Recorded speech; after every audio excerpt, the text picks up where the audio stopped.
Hello दोस्तों, नमस्कार। दिन भर की सारी बड़ी खबरें आपको बिना देरी के बताने वाले हैं। जहां सबसे पहले बताएंगे ट्रंप ने कर दिया पाकिस्तान के साथ बड़ा खेला। बड़ी उम्मीद लगाए बैठे थे शहबाज शरीफ डोनाल्ड ट्रंप से, एक झटके में ही रोक दी सरकार को मिलने वाली अरबों डॉलर की मदद। जी हां, जिसके बाद घुटनों पर आया पाकिस्तान, देखने लगा भारत की तरफ। तो वहीं बताएंगे जापान में भारतीय सेना का शौर्य प्रदर्शन देखने को मिला, जहाँ युद्धाभ्यास धर्म गार्डियन में मद्रास रेजिमेंट ने दिखाई अपनी जमकर ताकत। वही बताएंगे मोहम्मद यूनुस पर नहीं है भरोसा, बांग्लादेशी सेना ने अपने हाथ में ले ली कानून व्यवस्था। भारत की चेतावनी के बाद सेना प्रमुख का सबसे बड़ा ऐलान। जी हां, वही बताएंगे बांग्लादेश में एयरफोर्स बेस पर बहुत बड़ा हमला, एक की मौत, अलर्ट हुई सेना। तो वहीं यूनाइटेड नेशन में यूक्रेन से रूसी सैनिकों की तत्काल वापसी का प्रस्ताव हुआ पास। क्या रहा भारत का नजरिया? तो वहीं प्रधानमंत्री नरेंद्र मोदी जी ने किसानों के खाते में भेज दिए 19वीं किस्त के पैसे। क्या आपने चेक किया? दोस्तों बताएंगे सारी जानकारियां आपको विस्तार से, बस आप वीडियो के लास्ट तक बने रहेगा। और खबरों में आगे बढ़ने से पहले देश भारत का निरंतर समर्थन करते हैं तो वीडियो को लाइक करके, चैनल को सब्सक्राइब करके, बेल आइकन दबा के कमेंट में जय हिंद अवश्य कहिएगा। बात कर लेते हैं पहली और सबसे बड़ी खबर की, जहां डोनाल्ड ट्रंप ने कर दिया पाकिस्तान के साथ सबसे बड़ा खेला, एक झटके में रोक दी सरकार को मिलने वाली अरबों की मदद। दोस्तों न्यूयॉर्क सिटी ने पाकिस्तान सरकार के स्वामित्व वाले रूजवेल्ट होटल के साथ $220 मिलियन के सौदे को समाप्त कर दिया है। ये समझौता शरणार्थियों के लिए आश्रय स्थल बनाने के लिए किया गया था। ऐसा माना जा रहा है कि यह निर्णय डोनाल्ड ट्रंप और मागा, बोले तो मेक अमेरिका ग्रेट अगेन, समर्थकों के दबाव के बाद लिया गया, जो अवैध प्रवासियों को अमेरिकी टैक्स पेयर्स के पैसे से ठहराने का विरोध कर रहे थे। मेयर एरिक एडम्स ने ट्रंप के दबाव में यह सौदा रद्द कर दिया। दरअसल रूजवेल्ट होटल मई 2023 में प्रवासियों के लिए खोला गया था, जिसमें 1025 कमरे थे, जिनका किराया प्रति रात $200 था। तो वहीं आतंकी संगठन से भी जुड़े होने के गंभीर आरोप लगे हैं। होमलैंड सिक्योरिटी विभाग ने दावा किया है कि रूजवेल्ट होटल आपराधिक गिरोह डेन डे अरागुआ का ठिकाना था। यह गिरोह एक अमेरिकी नर्सिंग छात्र लैकेन रिले की हत्या में शामिल था।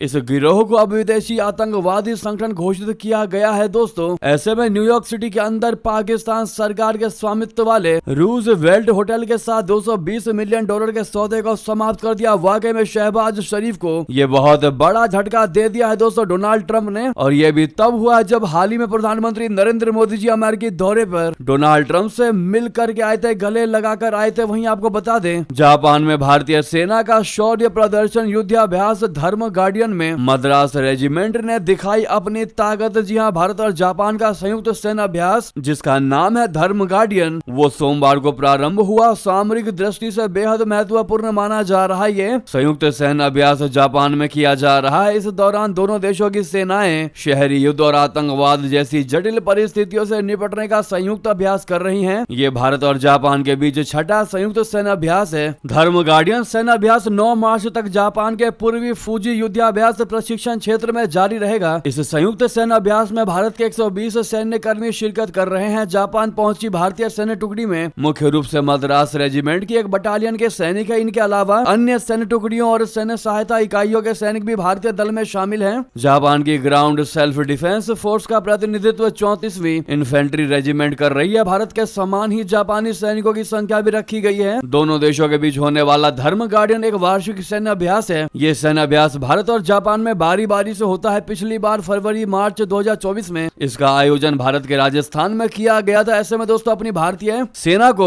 All the best, best of luck कहना बिल्कुल मत भूलिएगा दोस्तों। भारी मात्रा में कहिएगा कमेंट में। और मानते हैं कि वाकई में अपना भारतीय सेना 101% दमखम दिखा पाएगी। सामने लाइक का बटन है, वो भी दबा दीजिएगा अभी तक लाइक नहीं किया है। तो वहीं अगली खबर बता दें, मोहम्मद यूनुस पर नहीं भरोसा, बांग्लादेशी सेना ने अपने हाथ में ले ली कानून व्यवस्था। भारत की चेतावनी के बाद सेना प्रमुख का सबसे बड़ा ऐलान। दोस्तों बांग्लादेश के आर्मी चीफ जनरल वकार उज जमा ने कहा है कि देश की कानून व्यवस्था का ध्यान सेना रखेगी। उन्होंने कहा कि कानून व्यवस्था से बनाए रखने के लिए सेना काम कर रही है और बांग्लादेश को एक चुनी हुई सरकार मिलने तक इस भूमिका में बनी रहेगी। जमा ने सोमवार को सावर कंटोनेंट में एक फायरिंग प्रतियोगिता के कार्यक्रम में बोलते हुए ये बात कही। जमा का ये बयान ऐसे समय में आया है जब बांग्लादेश की मोहम्मद यूनुस के नेतृत्व वाली अंतरिम सरकार कई मुद्दों पर घिरी हुई है। इसमें कानून व्यवस्था भी एक मुद्दा है। भारत की ओर से भी बांग्लादेश की स्थिति को लेकर कई बार चिंता जाहिर की जा चुकी है। इसमें बांग्लादेश की कानून व्यवस्था के साथ ही द्विपक्षीय रिश्ते भी हैं। भारतीय विदेश मंत्री जयशंकर जी ने शनिवार को ही बांग्लादेश को चेताते हुए कहा है कि अगर ढाका की चाहत बात दिल्ली के साथ अच्छा रिश्ता रखने की है तो फिर इस पर अमल करें। भारत को बार बार हर बात के लिए दोष देने से चीजें ठीक नहीं होंगी। भारत ने बांग्लादेश में अल्पसंख्यकों के साथ बर्ताव पर भी ढाका को कई दफा चेताया है। जी हाँ, तो वहीं दोस्तों बांग्लादेश वायुसेना केंद्र पर उपद्रवियों का बहुत बड़ा हमला, सुरक्षा बलों के जवान में एक की हुई मौत व कई अन्य हुए घायल। दोस्तों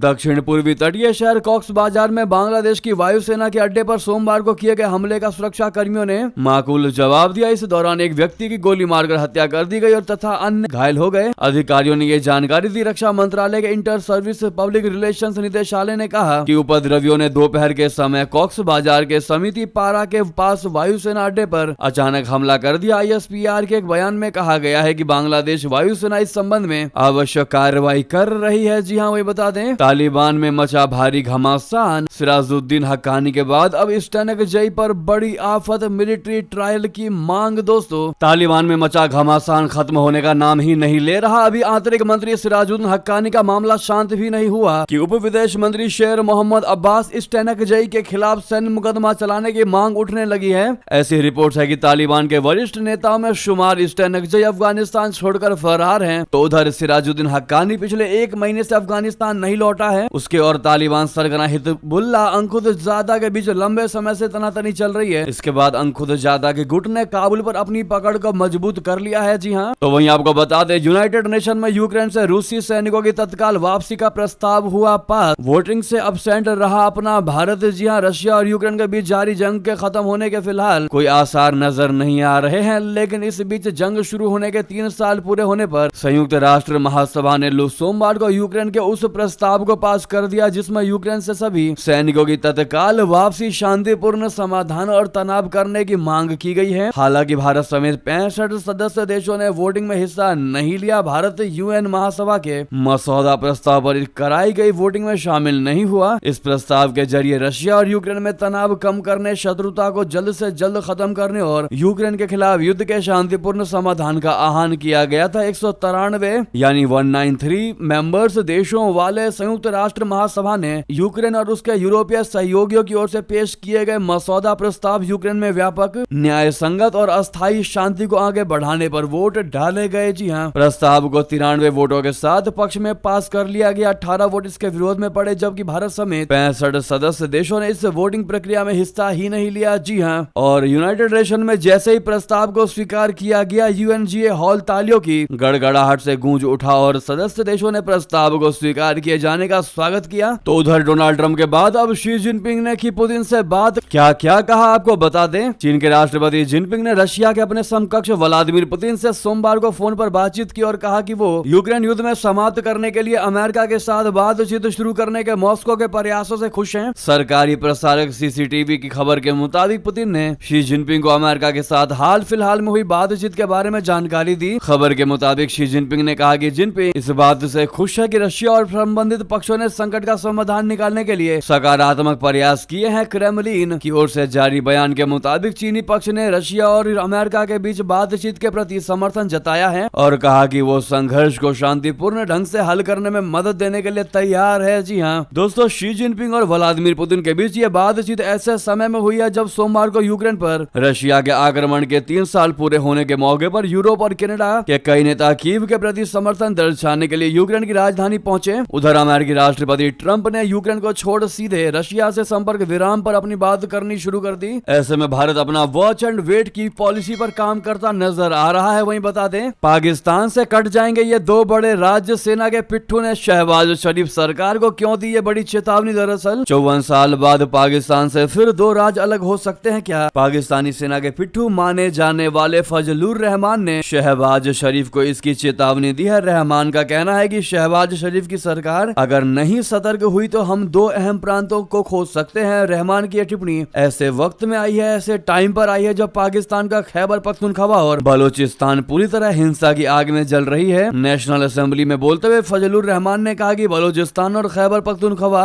पर से सरकार के ने नियंत्रण खो दिया है। अगर वहां के लोगों को विश्वास में नहीं लिया गया तो दोनों ही हिस्सा पाकिस्तान से अलग हो जाएगा। रहमान ने इस दौरान बांग्लादेश का भी उदाहरण दिया। जी हाँ तो दोस्तों, वहीं बता दें, यूनुस सरकार के दूत ने पाकिस्तान को बताया भाईजान। बांग्लादेश पाकिस्तान के बीच बढ़ा दोस्ताना व्यापार पहुंचा $1 अरब के पार। जी हाँ, सही सुना आपने। पाकिस्तान और बांग्लादेश के बीच व्यापार 1 अरब अमेरिकी डॉलर के पार पहुंच चुका है और आने वाले समय में इसमें और भी ज्यादा वृद्धि होगी। ये बात पाकिस्तान में बांग्लादेश के उच्चायुक्त मोहम्मद इकबाल हुसैन खान ने कही है। हुसैन खान ने रविवार शाम को कसूर और फैसलाबाद के अपने पहले दौरे से आए थे, जहां उन्होंने व्यापारिक समुदाय और व्यापारियों से मुलाकात की। उच्चायुक्त ने इस यात्रा को प्रोडक्टिव और लाभकारी बताया। इकबाल हुसैन ने पिछले महीने ही कार्यभार संभाला था और भारत समर्थक शेख हसीना सरकार के हटने के बाद बांग्लादेश के पहले राजदूत बने थे। दोस्तों वही बता दें, भारत का एक और पड़ोसी कंगाली की दहलीज पर IMF ने चेताया। पाकिस्तान श्रीलंका नहीं है, लेकिन उसका नाम वो देश है भारत का पड़ोसी मालदीव। जी हाँ दोस्तों, भारत का पड़ोसी देश मालदीव कंगाली की दहलीज पर खड़ा है। इस देश की माली हालत सही नहीं है, रही सही कसर मोहम्मद बुजू की सरकार ने चाइना के साथ दोस्ती करके पूरी कर ही दी। अंतरराष्ट्रीय मुद्रा कोष यानी IMF ने चेतावनी दी है कि आने वाले दिनों में मालदीव की वित्तीय स्थिति और खराब होने की संभावना है। मालदीव ने चाइना से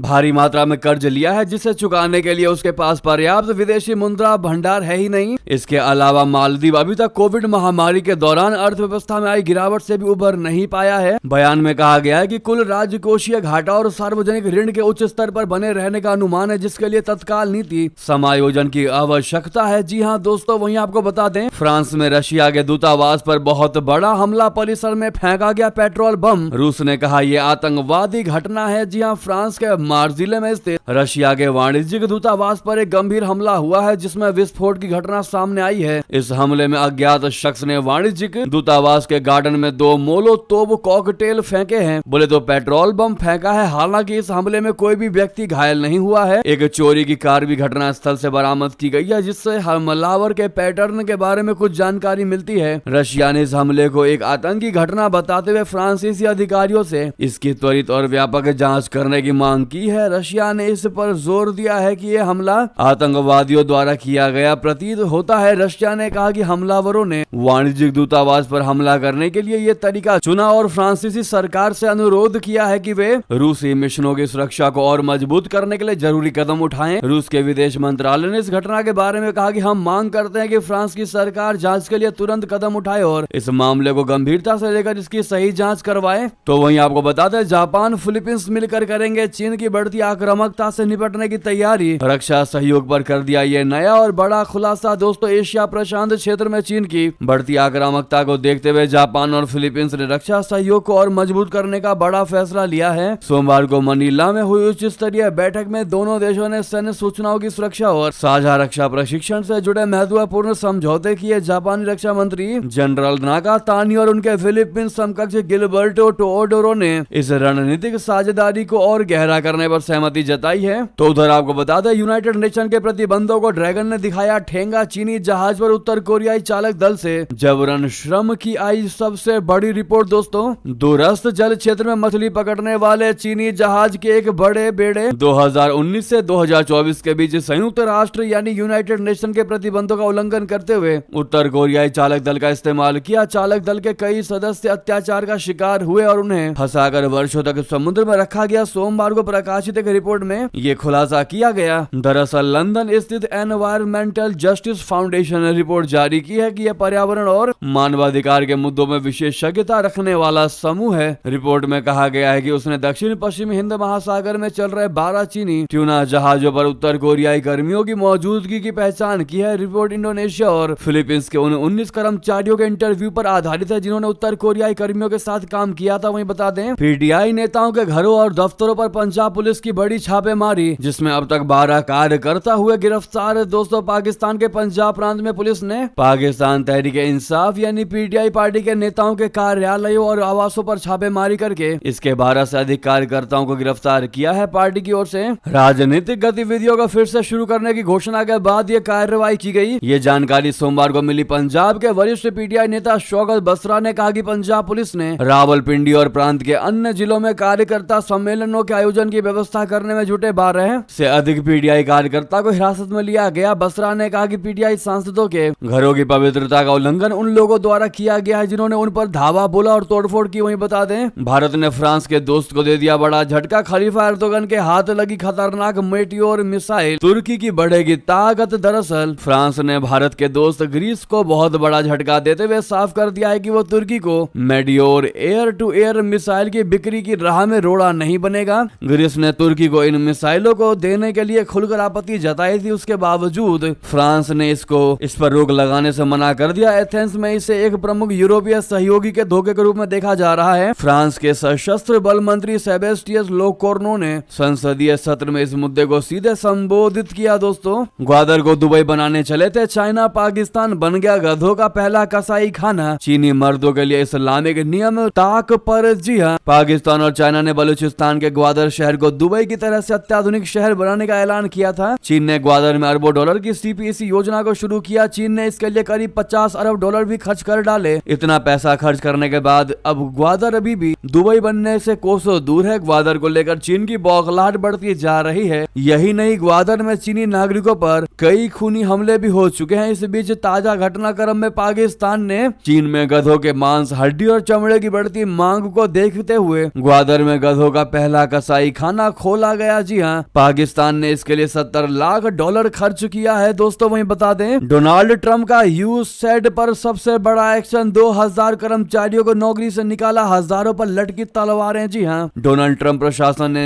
बड़ा फैसला लेते हुए अंतरराष्ट्रीय विकास एजेंसी यानी यूसेड में करीब 2000 कर्मचारियों को नौकरी से निकाल दिया है। साथ ही कई कर्मचारियों को छुट्टी पर भेजने का ऐलान किया है। ये फैसला एक संघीय न्यायाधीश द्वारा हाल ही में दिए गए आदेश के बाद लिया गया है, जिसमें दुनिया भर में यूएसएआईडी के कर्मचारियों को नौकरी से हटाने की अनुमति दी गई थी। इस फैसले ने ट्रंप प्रशासन को अपनी योजना को लागू करने का अधिकार दे दिया। दोस्तों, अमेरिकी जिला न्यायाधीश कार्ल निकोल्सन ने इस मामले में सुनवाई के दौरान सरकार की योजना पर लगी अस्थायी रोक हटा दिया था। इसके बाद ट्रंप प्रशासन ने यूएसएआईडी के कर्मचारियों को एक नोटिस जारी कर दिया। तो उधर आपको बता दें, क्रिकेट को मुसलमानों के खिलाफ युद्ध मानता है इस्लामिक स्टेट, पाकिस्तान में चैंपियंस ट्रॉफी को बना सकता है निशाना। दोस्तों, पाकिस्तान में चल रही आईसीसी चैंपियंस ट्रॉफी के दौरान विदेशियों के अपहरण की एक बहुत बड़ी और गंभीर साजिश रची जा रही है। इस्लामिक स्टेट खुरासान प्रोविंस, बोले तो आईएसकेपी, इसे अंजाम दे सकता है। पाकिस्तान की खुफिया एजेंसियों ने इसको लेकर अलर्ट जारी किया है। खुफिया एजेंसियों का दावा है कि आईएसकेपी के निशाने पर खास तौर से चीनी और अरब देशों के नागरिक है। इन देशों के नागरिकों का अपहरण कर फिरौती मांगी जा सकती है। एजेंसियों की इस रिपोर्ट के बाद पाकिस्तान में आईसीसी टूर्नामेंट के लिए सुरक्षा व्यवस्था पर सवाल उठ रहे हैं। आईएसकेपी का एक खूनी इतिहास रहा है और पूर्व में गंभीर हमलों से इस संगठन का नाम जुड़ा है। क्रिकेट के खेल को भी आईएसकेपी इस्लाम के खिलाफ बताता रहा है। दोस्तों, तो वहीं आपको बता दें, सऊदी अरब में भारत से एक दिन पहले शुरू हो सकता है रमजान का महीना। दुनिया भर के मुसलमानों की चांद पर है नजर। दोस्तों, मुसलमानों के लिए बहुत पाकीज़ा माने जाने वाला रमजान का महीना जल्द ही शुरू होने जा रहा है। इस्लामी कैलेंडर चांद पर आधारित है और महीने की पहली तारीख चांद के देखे जाने से ही शुरू होती है। ऐसे में रमजान का पहला दिन यानी पहला रोजा कब होगा, इसको लेकर असमंजस है। दुनिया भर में चांद एक ही दिन नहीं दिखता। ऐसे में आमतौर पर पश्चिम एशिया में भारत और एशियाई देशों से एक दिन पहले महीने की शुरुआत होती है। ऐसे में रमजान भी सऊदी और अरब में एक दिन पहले शुरू हो सकता है। दोस्तों, वहीं बता दें, सीएजी रिपोर्ट आज आने वाली है। दिल्ली में मच जाएगी खलबली, शराब नीति घोटाले और सीएम आवास पर होंगे बहुत बड़े खुलासे। दोस्तों, दिल्ली विधानसभा में आज पेश होने वाली सीएजी रिपोर्ट में 6 फ्लैग स्टाफ रोड पर मुख्यमंत्री आवास के नवीनीकरण में गंभीर अनियमितताओं का मुद्दा उठाया गया है। बता दें कि ये वही बंगला है जिसमें दिल्ली के पूर्व मुख्यमंत्री अरविंद केजरीवाल रहते थे। रिपोर्ट में कहा गया है कि 6 फ्लैग स्टाफ रोड वाले बंगले को और बड़ा करने के लिए नियमों का उल्लंघन करके कैंप ऑफिस और स्टाफ ब्लॉक को भी उससे मिला लिया गया था। रिपोर्ट्स के मुताबिक 6 फ्लैग स्टाफ रोड पर मुख्यमंत्री आवास के मरम्मत कार्य के लिए लोक निर्माण विभाग, बोले तो पीडब्ल्यूडी ने टाइप 7 और टाइप 8 आवास के लिए केंद्रीय लोक निर्माण विभाग यानी सीपीडब्ल्यूडी द्वारा प्रकाशित स्प्लिंथ एरिया दरों को अपनाकर 7.91 करोड़ रुपए का बजट एस्टीमेट बनाया था। तो वहीं माना जा रहा है कि इस नए शीर्ष महल में नहीं रहेंगी नई मुख्यमंत्री रेखा गुप्ता जी। आखिर ये आवास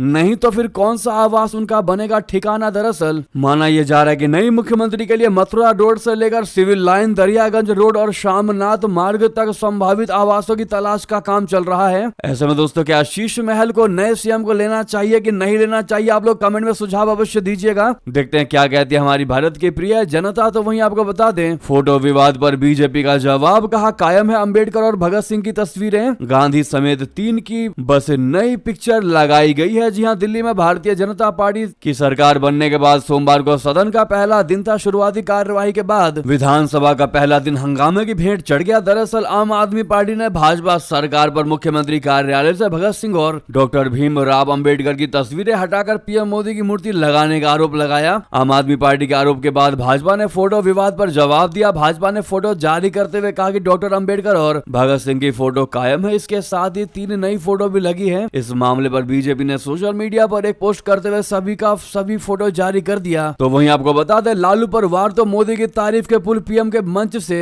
नीतीश ने ऐसे खेला इलेक्शन कार्ड। दोस्तों, प्रधानमंत्री नरेंद्र मोदी का बिहार दौरे विधानसभा चुनाव के नजरिए से काफी अहम माना जा रहा है। इसे एनडीए के मिशन बिहार का आगाज माना जा रहा है। मोदी जी के मंच पर एनडीए की एकजुटता दिखी। सभी घटक दलों के नेता मौजूद तो रहे ही पीएम मोदी ने रणथनुमा खुली जीप पर नीतीश कुमार के साथ रोड शो वाले अंदाज में एंट्री लेकर इसे पुख्ता कर दिया। आगामी विधानसभा चुनाव को देखते हुए इस मौके को नीतीश कुमार ने भी मौके का भरपूर उपयोग किया। एक और नरेंद्र मोदी जी ने विकास के विजन की खुलकर तारीफ की तो विपक्षी लालू प्रसाद पर जमकर निशाना साधा। लगे हाथों सीएम नीतीश ने यह भी कह दिया कि जैसे पहले आपका समर्थन मिलता रहा उसे आगे भी जारी रखिएगा। मंच पर नीतीश कुमार और नरेंद्र मोदी के बीच बेहतरीन केमिस्ट्री नजर आई। उधर नीतीश कुमार ने कहा कि बिहार के लिए सौभाग्य की बात इसीलिए है क्योंकि आज हमारी धरती से देश भर के किसानों के लिए किसान सम्मान निधि की 19वीं किस्त जारी कर दी गई है, जिसमें 22,000 करोड़ से ज्यादा की राशि देश के किसानों के खाते में सीधी गई है। इसमें 76,000 बिहार के किसान परिवार भी शामिल है, जिनके खाते में 1600 करोड़ की राशि भेजी गई है। इसका सीधा फायदा बिहार के किसानों को मिलेगा। बिहार में शुरू से ही कृषि पर जोर दिया गया है, इसके लिए कृषि रोड मैप बनाए गए हैं। ऐसे में जब बात दोस्तों पीएम किसान योजना की कर ही रहे तो आपको बता दें, प्रधानमंत्री नरेंद्र मोदी जी ने किसानों के खाते में 19वीं किस्त तो भेज दी, लेकिन क्या आपने चेक कर लिया? बता दें, 2-2 हजार रुपए की 3 अलग अलग किस्तों में पीएम किसान सम्मान निधि किसानों के खातों में भेजा जाता है। और इसी क्रम में आज यानी कि 25 फरवरी से एक दिन पहले कल को 19वीं किस्त जारी की गई, जिसमें पीएम नरेंद्र मोदी ने पूरे भारत के किसानों के खाते में ये पैसा भेजा है। ऐसे में अगर आप भी चेक करना चाहते हैं कि ये पैसा आपके खाते में आया कि नहीं आया, तो आपको हम तरीका बता रहे हैं। दोस्तों, 19वीं किस्त जारी होने का मैसेज आपके मोबाइल पर आया होगा। अगर नहीं आया है तो आप बैलेंस चेक करवा सकते हैं या पासबुक पर एंट्री करवा सकते हैं। जी हाँ दोस्तों, इसी बीच थी ये सारी बड़ी खबरें। आपको खबर कैसी लगी कमेंट में अवश्य बताइएगा। साथ ही वीडियो को लाइक करके चैनल को सब्सक्राइब करके बेल आइकन दबा के कमेंट में जय हिंद अवश्य कह दीजिएगा। मिलता अगली बड़ी खबर में। तो यहाँ तक बने रहने के लिए आप सभी का बहुत बहुत धन्यवाद। जय हिंद, जय भारत।